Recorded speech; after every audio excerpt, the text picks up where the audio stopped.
In the life cycle of any business, you always have the beginning where we acquire businesses to start their business venture up.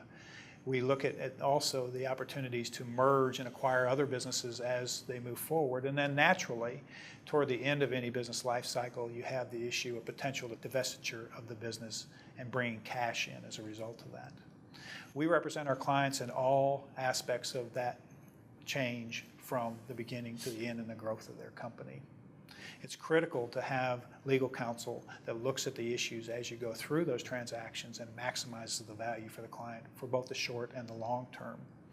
And we represent clients in all aspects of acquiring businesses, merging with businesses, and divesting of those businesses at the right time and for the maximum value.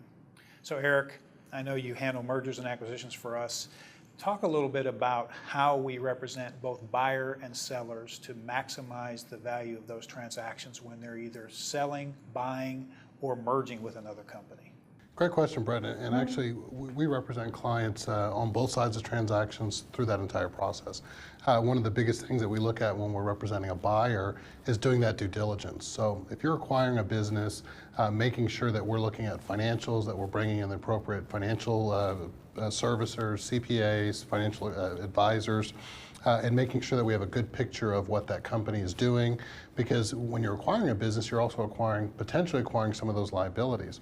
So even though we'll work very hard when we're representing buyers to try to limit that, the reality is when you're acquiring somebody's business, you're also potentially acquiring some liability. So from the buyer side, that's something that we look at. On the seller side, most often sellers, when they're selling their business, they want to make sure that when they sell it, they're done, that they're not tied to it, that they're not going to be responsible for what happens when somebody purchases the business. So from the buyer side, it's almost the exact opposite. We're making sure that essentially from what happens at the date of sale going forward is going to be the responsibility of the buyers. Brian, when we represent a buyer, a lot of times it is critical to the buyer to make sure they're getting the value that they are contracting for when they're going to acquire that business. Talk a little bit about what we do when we represent clients in a due diligence representation, where we're looking at a business and trying to give them the risks of acquiring that business. Well, Brett, like you said, during the due diligence period, we're trying to make sure that our client is getting what they think they're getting by purchasing this other entity. Part of that process is going through different record searches, including judgment liens, UCC filing liens. We want to make sure that if there are any outstanding obligations or debts or any other rights that some outside party may have against this business that we're acquiring, that we know what that is and we account for that when valuing what we think we're getting out of this business.